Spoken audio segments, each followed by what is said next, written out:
The stars above the planet Elindra shimmered like cold fire.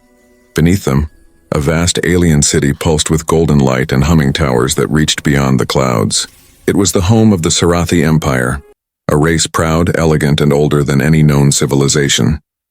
At its heart sat the grand palace of the alien queen Sarilyn, known to her people as the Mother of Light. Her rule was peaceful, her daughters beautiful and strong. But peace never lasts long in the galaxy. The war began on a forgotten outpost, a human mining station that accidentally drilled too deep into Sarathi territory. The humans had come for rare energy crystals, unaware they were sacred to the alien race. The Sarathi army descended upon them with light ships like blades of flame. In hours, the human miners were surrounded. Among them was Captain Elias Korr, a man who had fought many battles but never faced creatures so breathtaking and terrible at once. When the Sarathi captured him, Elias expected death. But instead, they brought him before the alien queen herself. The throne room was enormous, carved from shimmering stone that seemed alive with moving light. The queen sat tall and silent on her seat, her eyes like burning silver. Around her stood her 3 daughters, each glowing faintly under the alien lamps.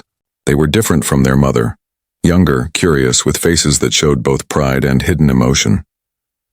"Human," the queen spoke, her voice cold but calm. "You entered holy ground. You took what was ours." Elias bowed his head. "We didn't know." "The crystals. We thought they were abandoned." The queen rose. Her gown flowed like liquid fire. "Ignorance is not forgiveness. Your kind always reaches where you do not belong." But as she raised her hand to command his execution, something stopped her. Her eldest daughter, Princess Avelra. She stepped forward, her eyes locked on the human. "Mother, wait," she said softly. "He speaks truth." "I can feel it." The queen frowned, but she hesitated. The other daughters, Lyra and Selene, exchanged uncertain looks. It was rare for anyone to challenge their mother's will, even rarer to defend a human. So instead of death, the queen gave Elias to the royal court as a prisoner of study. The scientists wanted to know how a human could survive their toxins and thin air. But the daughters, they saw something else. Days passed. Elias remained in a high chamber guarded by glowing serpents and armored soldiers. Yet the princesses often visited him one by one, each curious about the strange human. Avelra asked him about Earth's oceans. Lyra, the second, loved his stories of freedom and laughter. Selene, the youngest, found him painting stars on the wall with a broken shard of metal. She smiled at that. They saw in him what no Sarathi had, a being not driven by conquest or hunger for power, but by wonder. One night when the war alarms echoed through the palace, Elias was brought before the queen again. The human fleet had returned, not to attack but to rescue. The Sarathi army was ready to destroy them all. Elias pleaded with the queen. "Let me talk to them. They'll listen to me. I can stop this." But she glared at him. "You dare command me in my own palace?" Her daughters stepped forward again, and all 3 this time. "Mother, let him try," Lyra said. "If he fails, we lose nothing. But if he succeeds..." The queen looked at her daughters, her anger mixing with something unspoken. Fear, perhaps. "Very well," she said finally. "Speak, human. One last chance." Under the bright spires of Elindra, Elias stood before a holographic beacon, his voice echoing across both fleets. He begged for peace, for understanding. The humans hesitated. The Sarathi watched in silence. When it ended, the sky went quiet. Slowly, the ships withdrew. For the first time in history, a human had stopped a war with words. The queen said nothing, only stared at him long after the room emptied. Her daughters watched too, their eyes filled with light and in something deeper. That night, the queen sat alone in her chamber, her thoughts sharp as knives. She had seen something in her daughters' faces, something dangerous. Not fear, not rebellion, but affection. For a human outside, in the quiet courtyard beneath 2 glowing moons, Elias stood looking up at the stars, unaware that his life had already changed forever, and that the alien queen's fury was only beginning to burn. Days turned into weeks, and the silence of Elindra's palace grew strange. The war had stopped, but peace felt thin, like glass that could break at any sound. The alien queen had ordered all contact with humans to end, yet one human still lived under her roof. Captain Elias Korr. He was no longer a prisoner in chains, but neither was he free. He spent his days helping Sarathi scholars understand human language, their air, their food. He taught them how humans learned trust. But what the queen didn't know was that her 3 daughters had begun to visit him in secret, not as researchers, but as friends. Avelra, the eldest, came often at sunset. She carried questions about Earth's history, about courage and loss. Elias would tell her about oceans and skies filled with birds, and she would listen quietly, her silver eyes softening. Lyra, the second daughter, came at night. She was more daring, more alive. She brought him strange alien fruits and laughed when he tried to taste them. Celine, the youngest, came at dawn, quiet and gentle, painting stars beside the drawings Elias had made on the stone walls. He did not know when friendship began to turn into something else, something neither human nor alien could explain. The queen noticed changes in her daughters. Their eyes carried light when they spoke of him. They asked questions about mercy, compassion, and choice. It angered her. Love was not for the Sarathi royal line. They were made for rule, not emotion. One evening, Queen Saralyn summoned her eldest daughter. The throne room was dark except for the cold blue glow of the crystal columns. "Avelra," she said, her tone sharp, "you have spent too much time with the human." Avelra bowed. "I only seek understanding, mother." "Understanding is dangerous," the queen replied. "Their kind destroys what they touch." "But he is not like the others," Avelra said quietly. "He saved us from war." The queen's eyes narrowed. "He saved himself, and he will pay the price when his usefulness ends." Avelra said nothing more. She turned and walked away, but her heart burned with confusion. That night she went to Elias again. The stars above Elindra were brighter than ever, and the air smelled of storm. "Why does your kind love so easily?" she asked him softly. "Even your enemies?" Elias smiled faintly. "Because love is not weakness. It's what makes us human." She looked at him for a long moment. Her hand brushed his, unsoft, glowing faintly with alien light. "And if an alien feels it too?" Elias hesitated. "Then maybe it makes her something even greater." Lyra and Celine watched from the shadows. They saw their sister's closeness with the human, and felt the same strange pull in their hearts. It was forbidden, unthinkable, yet something beautiful had begun inside them too. Weeks later, during a grand ceremony at the palace, the queen invited the Council of Elders to discuss a new alliance. She planned to show the galaxy that humans and Sarathi could cooperate, but only under her control. Elias was brought to stand before the crowd, dressed in ceremonial robes, a living symbol of peace. The queen spoke with power, her voice echoing through the vast chamber. "Behold the human who ended our war. Let his survival remind all of what mercy costs." The hall erupted in cheers and cold laughter. Elias felt small, like an animal on display. But among the crowd he saw Avelra, Lyra, and Celine, their faces full of silent worry. After the ceremony, soldiers escorted him back to his quarters. That night, the 3 sisters came to him together. Their faces glowed in the dim light.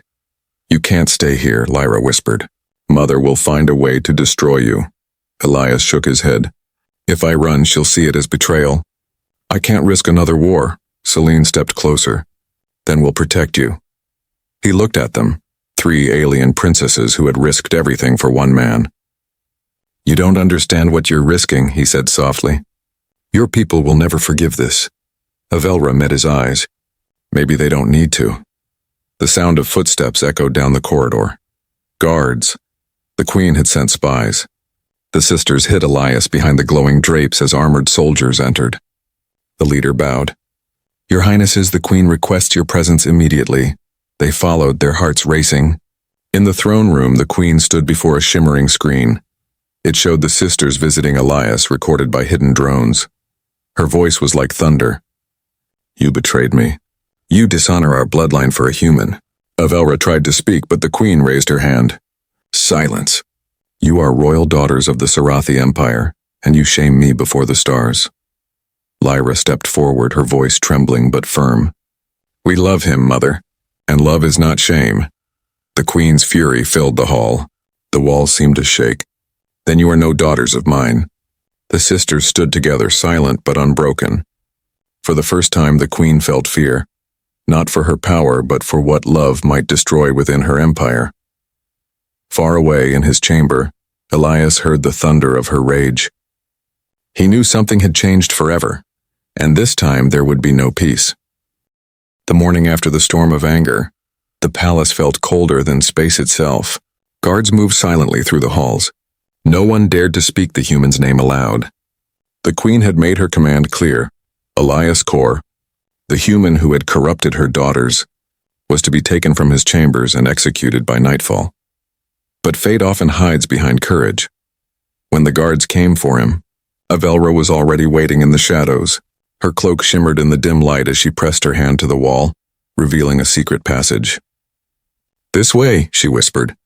Elias followed, his heart pounding. They moved through tunnels that smelled of crystal dust and ancient air. Above them, the queen stood at her balcony watching the twin suns rise over Elindra. She had told herself this was justice, not cruelty, but deep inside something uneasy stirred. Her daughters had never defied her before, and now all three were gone. Lyra and Celine had stolen a small ship from the royal docks, hidden in the misty canyon beyond the city. Avelra guided Elias there, her every step trembling with both fear and hope. When they reached the ship, Lyra smiled faintly. "We did it," she whispered. "Now we just need to leave before Mother—" A voice thundered behind them. "Before I what?" The queen's figure appeared from the shadows, her gown flowing like a storm cloud.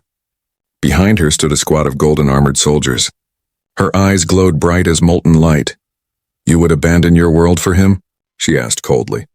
"For a creature who crawls in the dirt of lesser stars?" Avelra stepped forward, her voice shaking. "He is not lesser. He is brave. He brought peace when we brought war." The queen raised her hand and the air cracked with power. "He brought weakness, and weakness is death." Before she could strike, Lyra shouted, "Mother, stop!" The queen hesitated for a heartbeat, and that was enough. Celine hit the control pad. The ship's shield ignited, flaring with blue light. The daughters pulled Elias aboard, and the vessel shot into the sky, leaving a trail of fire behind. The queen screamed, her voice echoing across the valley. Her energy burst shattered the cliffs, sending shockwaves through the air, but the ship was already gone, vanishing into the high clouds. Inside the ship, Elias could barely breathe. "You just made your mother the enemy of your whole people," he said. Lyra laughed bitterly. She already was. Avelra looked out the window, watching the glowing city fade behind them. "We only did what she could not. We chose love over fear." They flew for hours through storms and debris fields until the stars grew quiet again. The ship finally landed on a small moon, a forgotten mining base once used by humans. Its corridors were dusty, its systems half dead, but it was safe. For the first time in weeks, Elias slept without guards at his door. The sisters watched over him, whispering softly in their alien tongue. When he awoke, he found them sitting near the dim firelight, their eyes reflecting the glow. "Why did you risk everything?" he asked. "You could have stayed, pretended nothing happened." Celine shook her head. "Because pretending would have killed us faster than any weapon." He looked at them, the daughters of a queen, each now in exile because of him. His voice softened. "Then I'll spend my life protecting you, even if it kills me." They smiled, though sadness lingered in their faces. Back on Elindra, the queen gathered her council. Her anger had cooled into something colder, determination. "They will not escape," she said. "My daughters are lost to me, but the human will not live to see another dawn." The council bowed. One of the generals stepped forward. "Shall we send the hunters, my queen?" "Yes," she said. "Send them all." In the dark corners of the galaxy, Sarathi warships began to move. Their engines burned like dying stars as they searched for one small ship carrying forbidden love. Meanwhile, on the moon, the exiles tried to rebuild a new life. Elias repaired the broken systems, teaching the sisters how to use human tools. They learned quickly, laughing as they tried to cook Earth-style meals with alien ingredients. There were moments of peace, brief, fragile, but beautiful. Yet every night Avelra looked to the sky, knowing her mother would never stop. The queen's fury was like gravity, impossible to escape forever. One night Elias walked out onto the cold surface of the moon. The stars above shimmered, silent witnesses to his choices. He heard soft footsteps behind him. It was Avelra. She stood beside him, her face calm but distant. "She will find us," Avelra whispered. No matter how far we go. Elias looked at her. Then we'll face her together. For a moment she smiled. You speak as if you belong among us. He looked up at the stars again. Maybe I never did belong anywhere. Until now. Their hands met, human warmth and alien light, two worlds colliding under an endless sky. But high above, hidden among the stars, a Sarathi warship was already watching. Its scanners locked on their location, silent and patient. The Queen's voice echoed through the command room of the lead vessel. Prepare the strike, she said coldly. The human dies at dawn. The sky above the moon glowed faintly with reflected light from Elindra's twin suns. The small human base lay quiet, half buried in dust. Inside, Elias and the three alien sisters lived in fragile peace. But that peace was like a candle in the wind, and soon the storm would come. Avelra was outside, scanning the horizon through a cracked visor. No movement, she said softly. Her voice carried through the comm link inside the base. Elias sat by a console, trying to repair the old defense grid. We'll get this working, he said. Then maybe we can sleep without fear. Lyra laughed from across the room. Sleep? Humans dream too much. You think machines can stop my mother? Elias smiled faintly. I don't think they can. But they'll buy us time. Selene was quiet, standing near the window, staring up at the sky. She's coming, she whispered. I can feel it. And she was right. Far away in the cold vacuum of space, the Queen's fleet appeared, hundreds of Sarathi warships gliding like silver predators. The lead vessel carried the Queen herself, standing on the bridge surrounded by glowing screens. Prepare the strike, she said, her voice calm but filled with rage. They chose the human. Let them die with him. The fleet broke formation, moving toward the moon like falling stars. Back at the base, the alarm screamed. Red lights flashed across the walls. Elias jumped to his feet. They found us, he shouted. Avelra rushed inside. The scanners show multiple heat signatures. Warships and dozens of them. Lyra clenched her fists. Then we fight, Elias looked at her. You can't fight your own people. We already did, Lyra said coldly. When we chose you. The sisters moved quickly, activating the base's defenses. Old cannons, shields, and drones that hadn't worked for years. Elias helped them power up what they could. The sound of engines filled the air as ships descended through the atmosphere. Dust and fire streaked the sky. When the first blast hit, the ground shook like thunder. Walls cracked. The air filled with heat and smoke. Shields at 30%, Avelra shouted. Elias worked the controls, sweat pouring down his face. Rerouting power now. Outside explosions lit the barren surface. The Queen watched from orbit, her eyes glowing with fury. He will die, she said. Even if the stars must burn. Her daughter's voices reached her through intercepted transmissions. Desperate, brave, defiant. It filled her with pain she refused to admit. How could love twist so deeply that her own blood stood against her? On the moon, the battle raged. Lyra ran through the collapsing hallway, helping Selene drag heavy energy cells toward the power core. We need to keep the shield alive, Selene shouted. Avelra fired at the sky through a narrow gun turret, her aim sharp, her face streaked with dust. They're coming closer. Elias joined her, taking control of the second turret.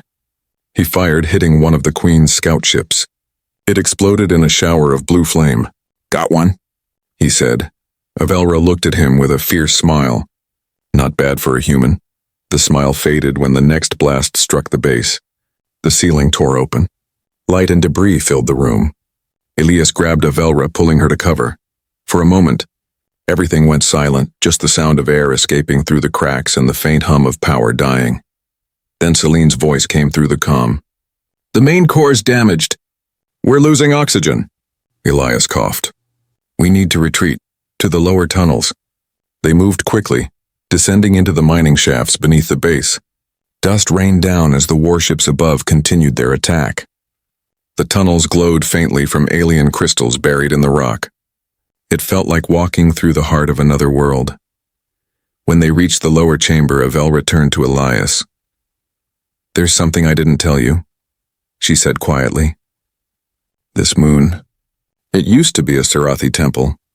There's a power source here, older than the Queen herself. Elias frowned. Power source? She nodded. If we can reach it, it might protect us. But it's dangerous. The old energy doesn't understand mercy. Above them, the Queen's soldiers landed on the surface. Dozens of armored Sarathi troops marched toward the base, their weapons glowing. The Queen watched from orbit, whispering, "Bring me his heart." Down in the tunnels, the light grew stronger. The crystals began to pulse, reacting to their presence. Elias touched one, and suddenly the air vibrated.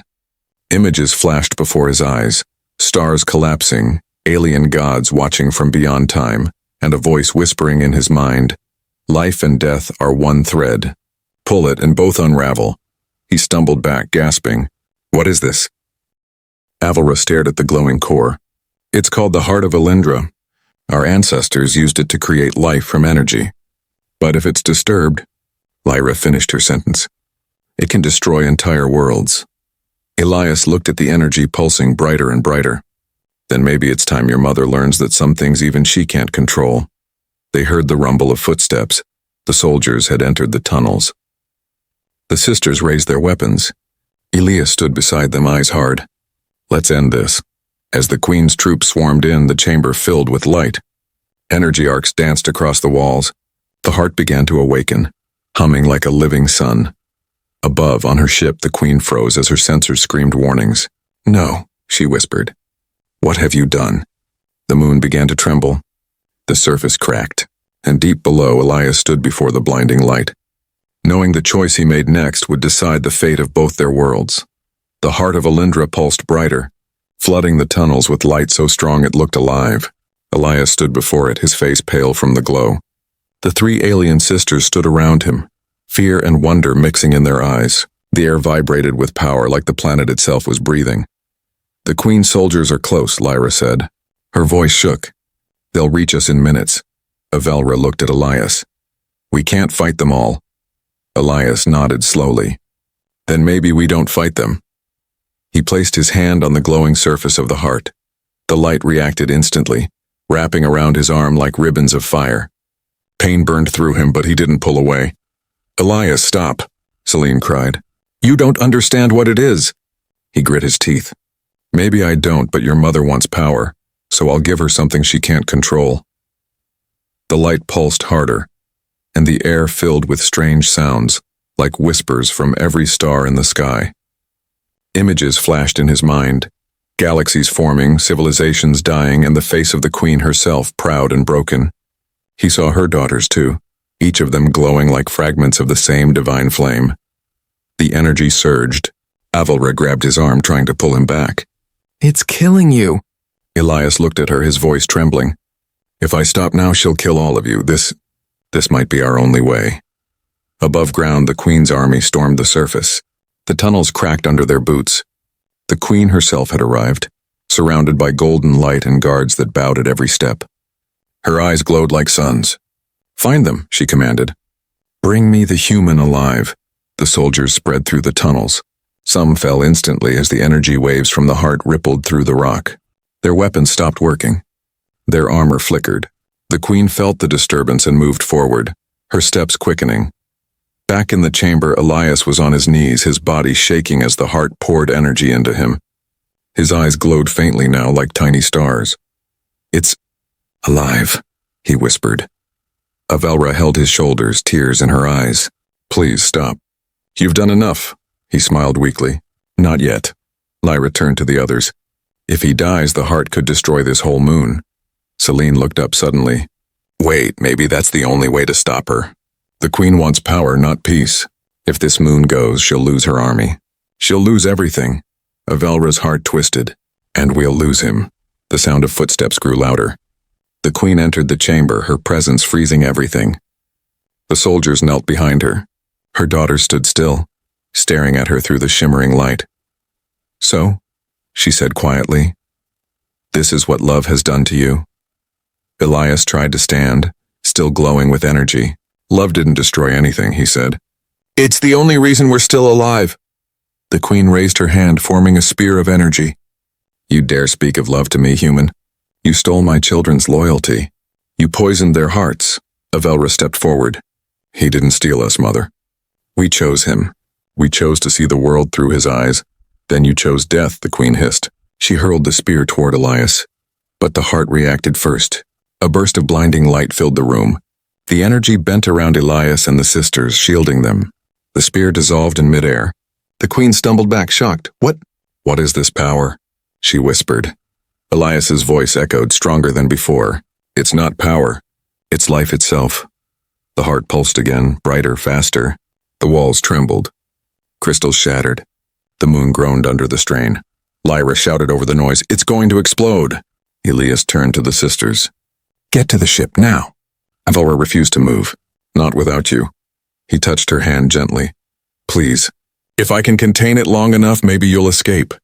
Tears streamed down her face, glowing like liquid silver. "I can't leave you. You have to." He smiled faintly. "Tell your people what peace really means." The queen screamed, "No!" "You can't stop me, human. I am eternal." Elias looked at her, his eyes glowing white.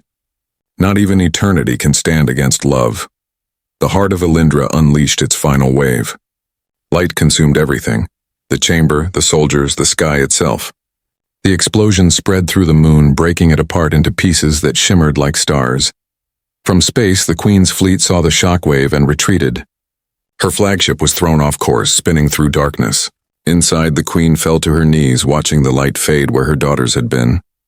For the first time in her life, she felt small, powerless, and deeply alone.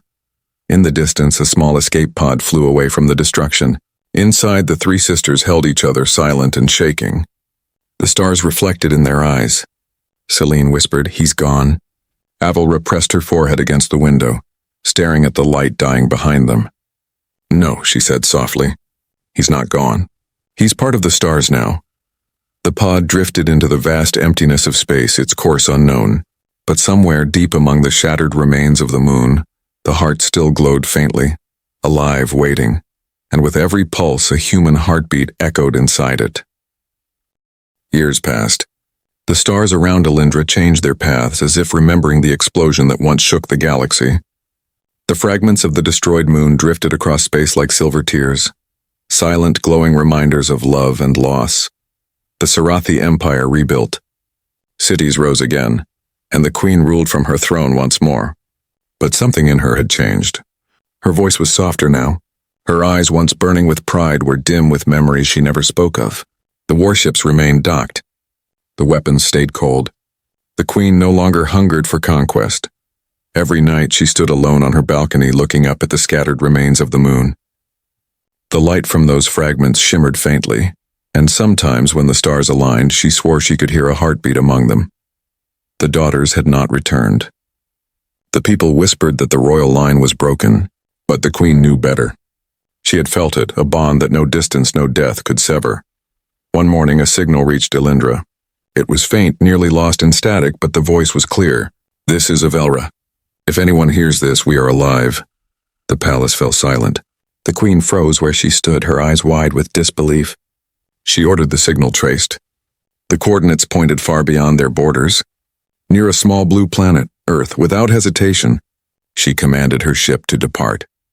When she reached the distant system, she saw it, a peaceful world glowing under the warmth of a single sun. Floating above it was a human outpost surrounded by new colonies. And there, waiting on the landing platform, stood her daughters. They were older now, stronger. Their faces carried the grace of the Sarathi, but their eyes were human.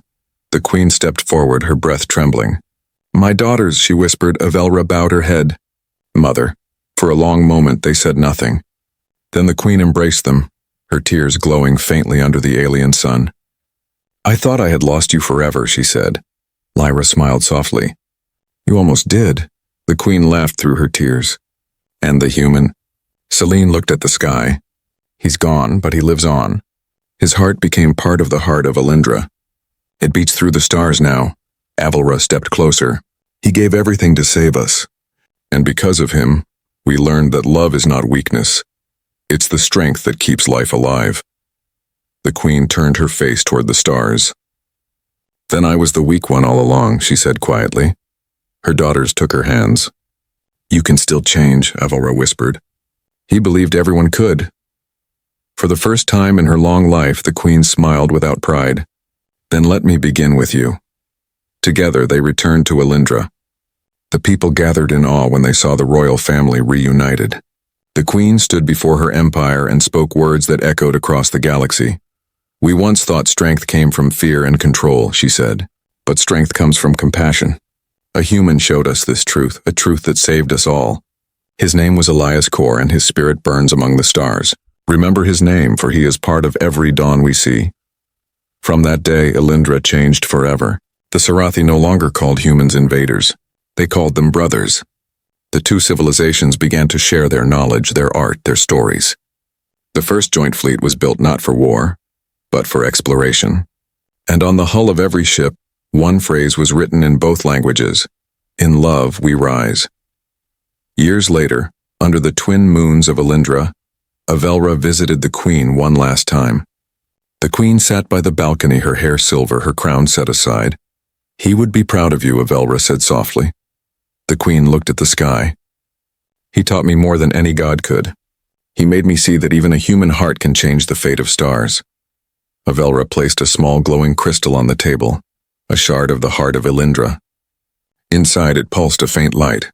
"It still beats," she whispered. The queen smiled. "Then so does he." When Avelra left the room, the queen stayed by the window, watching the horizon where two worlds had become one. She closed her eyes and whispered to the wind, "Forgive me, Elias." The light of the crystal brightened as if answering her. For a moment she could almost see him, standing in the starlight, smiling gently, his eyes warm. And then he was gone, fading back into the cosmos that had claimed him. Generations passed.